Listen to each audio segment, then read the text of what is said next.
Hello students, आज हम पढ़ेंगे 11th क्लास की फर्स्ट यूनिट सेट्स समुच्चय एक्सरसाइज 1.1।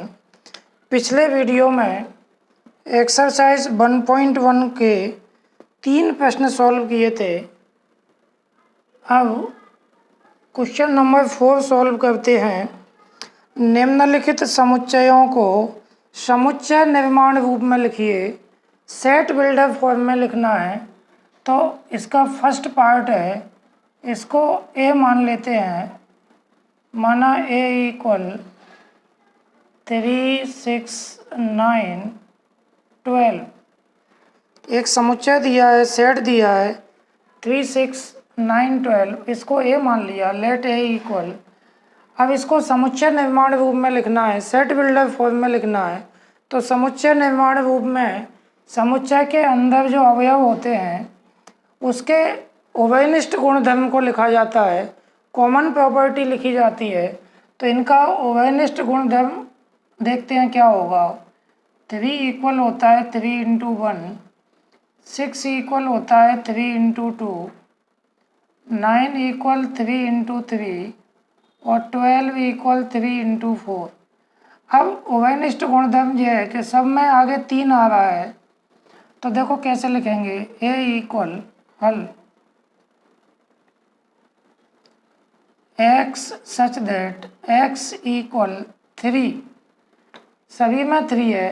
अब ये 1, 2, 3, 4 क्या है, ये प्राकृत संख्या है, नेचुरल नंबर है, तो इन्हें मैंने n कह दिया, 3 × n। अब n क्या चीज़ है बताना पड़ेगा, तो n belongs to capital N, n अवयव है कैपिटल N का। कैपिटल N नेचुरल नंबर है, प्राकृत संख्या है, तो इसमें जो n आई है 1, 2, 3, 4 ये नेचुरल नंबर है, कैपिटल N में से आएगा। और ये n कहाँ से कहाँ तक होंगी, 1 से 4 तक होगा।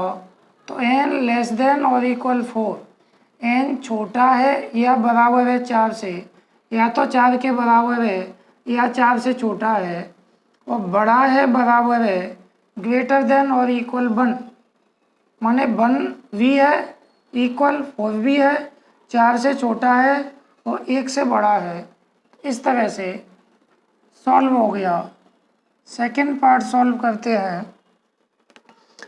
अगला सेट है, इसे बी मान लेते हैं। Late B equal 2, 4, 8, 16, 32। 2, 4, 8, 16 और 32।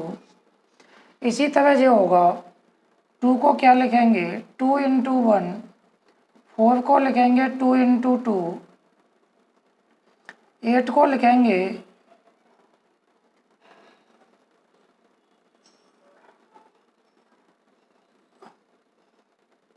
2, 4, 8, 16 और 32।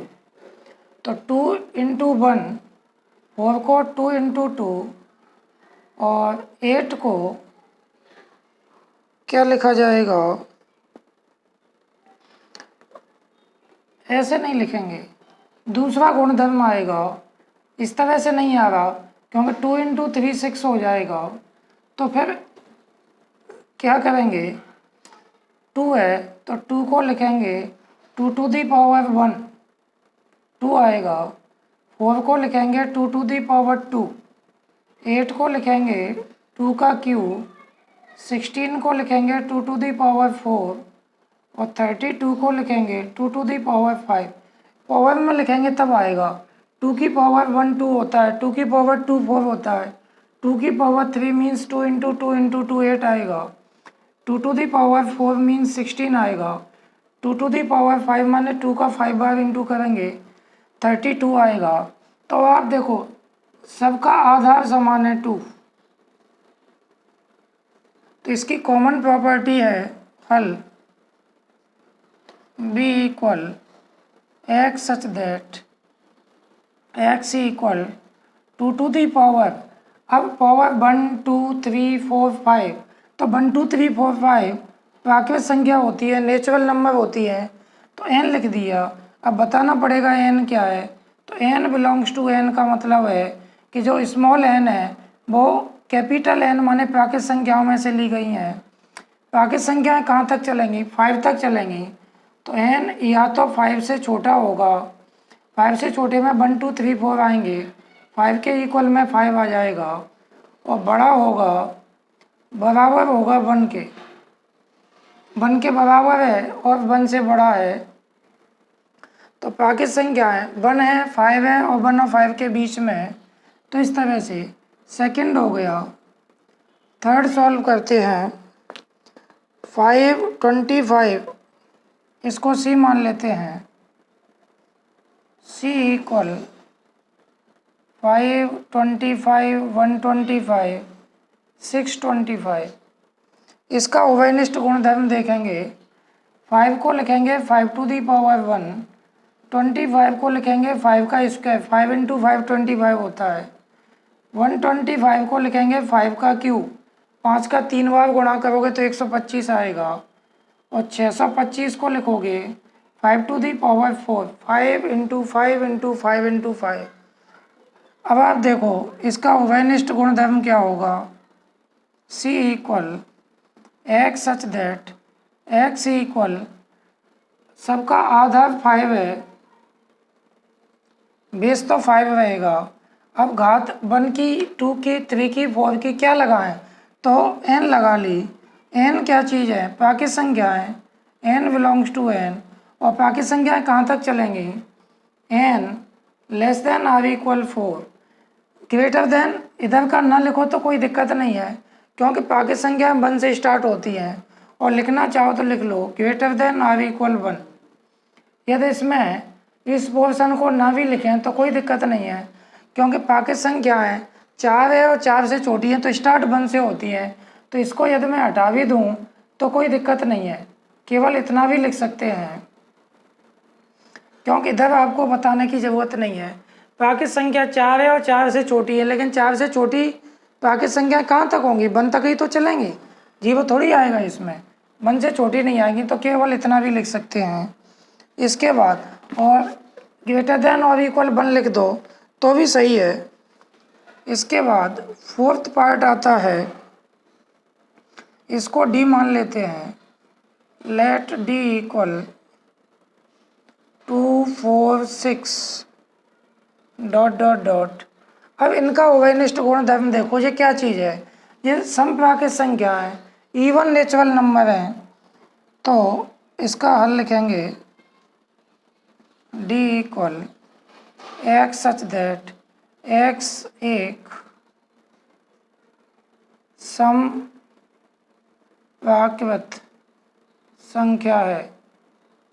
2 का भाग जा रहा है तो समप्राकृत संख्या है, कहाँ तक चलेंगी? अनंत तक चलेंगी। तो बताना तो नहीं है कि कहाँ तक चलेंगी, इवन नेचुरल नंबर है। इसके बाद फिफ्थ पार्ट करते हैं, ई लेट कर लेते हैं, माना E equal 1 4 9 dot dot dot 100। अब आप देखो ये क्या है, साइड में देखते हैं। इधर का लिखना आवश्यक नहीं है पेपर में, केवल आपको इतना लिखना है। तो 1 का स्क्वायर 1 होता है, 2 का स्क्वायर 4 होता है, 3 का वर्ग 9 होता है, डॉट डॉट, और इधर लास्ट में 10 का वर्ग 100 होता है। तो आप देखो 1 2 3 आगे 4 आएगा, 5 आएगा, 6 7 8 9 10। तो अब की जो आधार है, बेस है, वो तो प्राकृत संख्या है। E equal X such that x equal, अब 1 2 3 4 डॉट डॉट 10 तक चलेंगी। तो ये प्राकृत संख्या है, एन है, और सब पे 2 घात लगी है तो एन स्क्वायर आ जाएगा। एन क्या चीज़ है? प्राकृत संख्या है, बिलोंग्स टू कैपिटल एन हो जाएगा। हिंदी में भी लिख सकते हैं कि एन प्राकृत संख्या है। कहाँ तक चलेंगी? 10 तक चलेंगी। तो एन छोटा है बराबर है 10 तक, 10 से छोटा है और 10 के बराबर है, बड़ा है बराबर है 1 लिख भी सकते हैं और ना भी लिखें। तो इस तरह से क्वेश्चन नंबर 4 कंप्लीट हो गया। क्वेश्चन नंबर 5 सॉल्व करते हैं।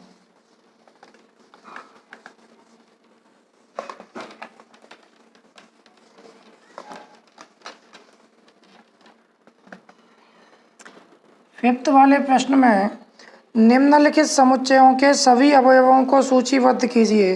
नीचे सेट दिए उनके एलिमेंट की एक सूची बनानी है।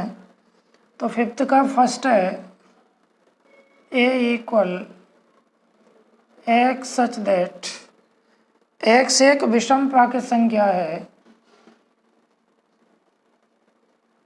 विषम प्राकृत संख्या है और नेचुरल नंबर है। तो इसका हल हो जाएगा, देखा जाए तो ये समुच्चय का कौन सा रूप है समुच्चय निर्माण रूप है, सेट बिल्डर फॉर्म में। तो अब इसमें से सूचीबद्ध करना है, टेबुलर फॉर्म में लिखना है, सारणीबद्ध रूप में लिखना है।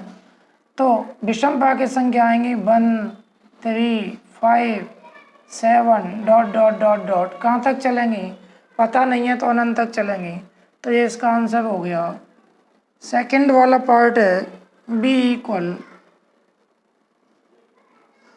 एक्स सच दैट एक्स एक पूर्णांक है, पूर्णांक होता है इंटीजर, इसमें प्लस के भी आते हैं, माइनस के भी आते हैं और जीरो भी आते हैं।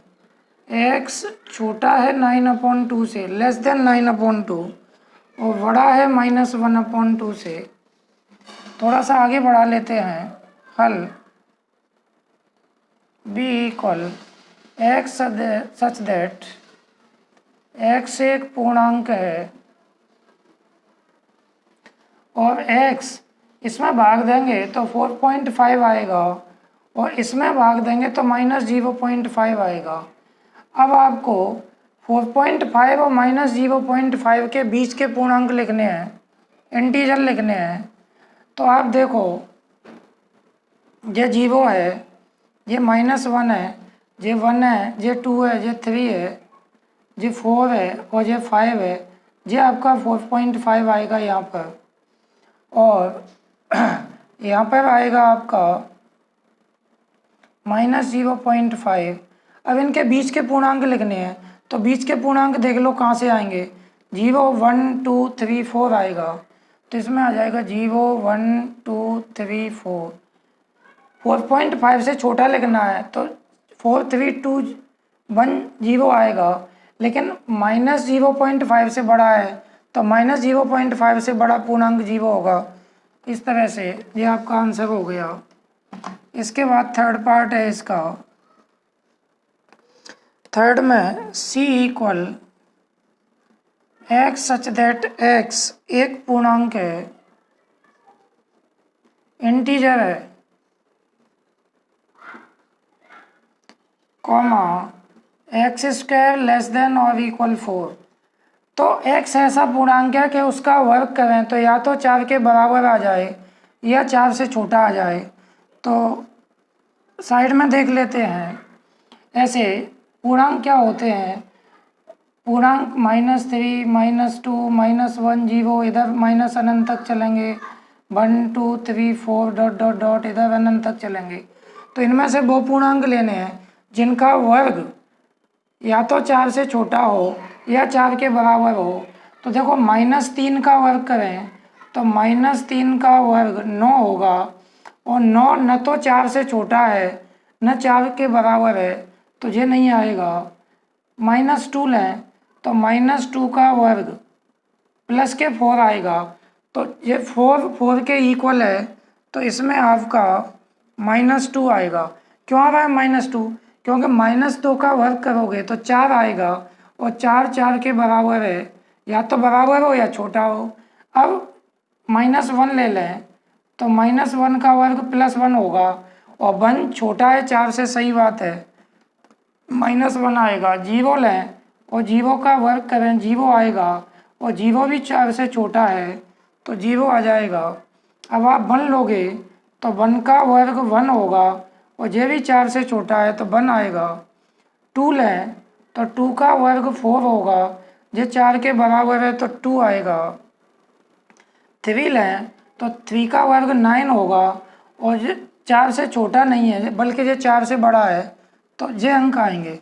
ये वो पूर्णांक हैं जिनका वर्ग या तो 4 के बराबर है या 4 से छोटा है। इसके बाद फोर्थ पार्ट करते हैं। D equal X such that x comma loyal शब्द का एक अक्षर है LOYAL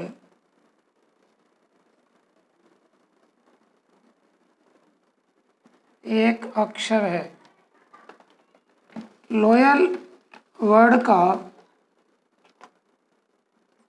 एक अक्षर है तो इसका हल हो जाएगा इस टाइप के मैंने आपको बताए हैं। L लिखेंगे, O लिखेंगे, Y लिखेंगे और A लिखेंगे। L को दोबारा नहीं लिखेंगे, L को रिपीट नहीं करेंगे। तो इस तरह के सवालों में किसी अक्षर को रिपीट नहीं किया जाता। इसके बाद पांचवा है E equal X such that x वर्ष का एक ऐसा महीना है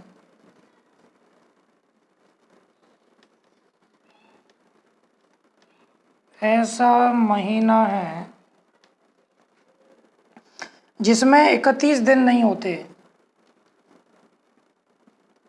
जिसमें 31 दिन नहीं होते।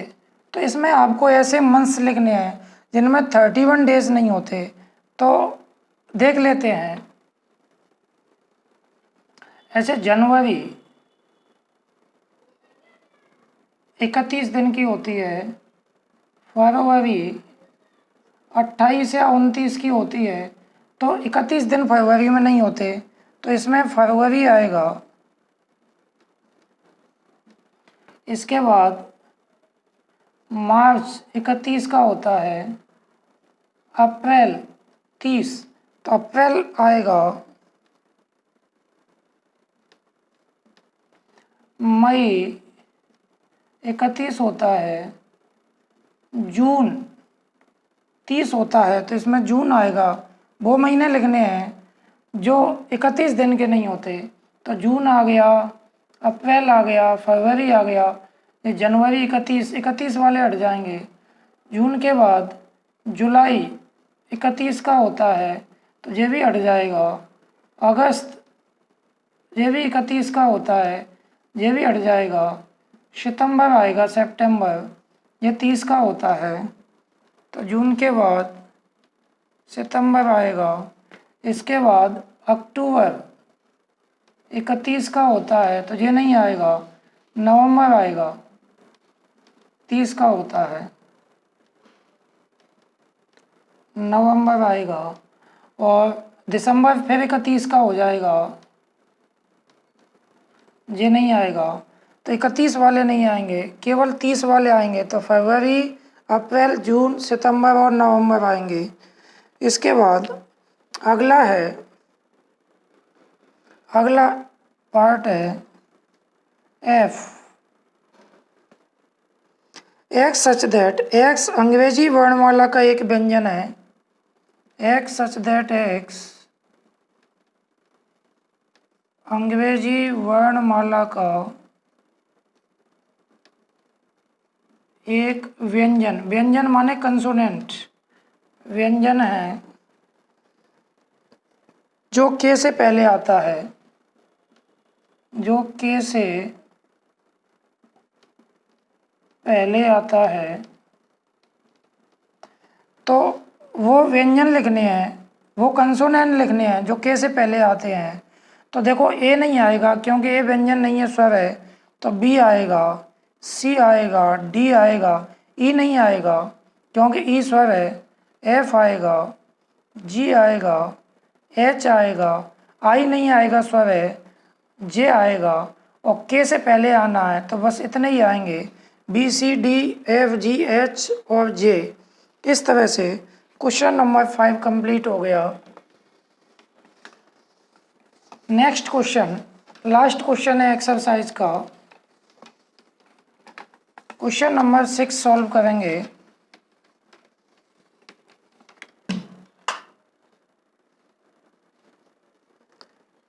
सिक्स में प्रश्न दिया है, बाईं ओर वॉस्टर रूप में लिखिए और दाईं ओर समुच्चय निर्माण रूप में वर्णित समुच्चयों का सही मिलान कीजिए। तो आपको सही जोड़ी दी गई हैं। 6 का फर्स्ट है। फर्स्ट में इधर लिखा है आपका 1 2 3 6 और इधर ABCD लिखे हैं। तो प्रश्न आप बुक में से देख लेना, मैं बता देता हूँ इसका सही क्या होगा। फर्स्ट का पहला दिया है एक्स सच दैट एक्स एक अभाज्य संख्या है और 6 की भाजक है। प्राइम नंबर है, अभाज्य संख्या है, 6 की भाजक है, मतलब 6 में भाग चला जाए तो ये नहीं होगा, क्योंकि इसमें वन ना भाज्य ना अभाज्य है, तो और इसमें 6 भाज्य है, तो ये अभाज्य पूरा नहीं है। इसमें सी वाला होगा, एक्स सच दैट एक्स एक प्राकृत संख्या है जो 6 की भाजक है।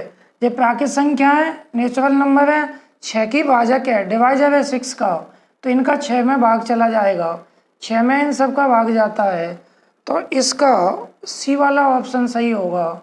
और सी दिया है आपको एक्स सच दैट एक्स एक प्राकृत संख्या है, नेचुरल नंबर है जो 6 की भाजक है, 6 का डिवाइजर है। इसके बाद सेकंड वाला दिया है, इधर सारणीबद्ध रूप है, इधर समुच्चय निर्माण रूप है, ये रोस्टर रूप है, ये सेट बिल्डर फॉर्म है, इधर 2 3 दिया है, तो इसका अवयव पड़ा था ए हो जाएगा। क्यों होगा? एक्स सच दैट एक्स एक अभाज्य संख्या है, तो ये दोनों ही अभाज्य संख्या है, 6 की भाजक है, दोनों का भाग 6 में चला जाता है। एक्स सच दैट एक्स एक अभाज्य संख्या है जो 6 की भाजक है। दोनों में अंतर इतना है, इसमें अभाज्य संख्या है, प्राइम नंबर है, तो ये दोनों अभाज्य है। यहाँ अभाज्य न होकर प्राकृत संख्या है, तो इसमें ये 6 भाज्य है, अभाज्य नहीं है। 1 न भाज्य न अभाज्य है, तो इसमें प्राकृत संख्या है। ये प्राकृत संख्या तो है लेकिन अभाज्य है। इसका थर्ड करते हैं, MATHE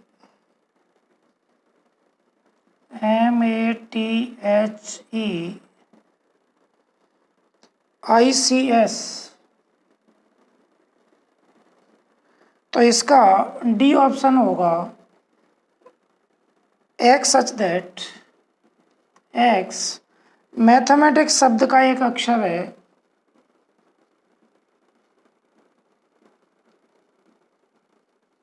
मैथमेटिक्स शब्द का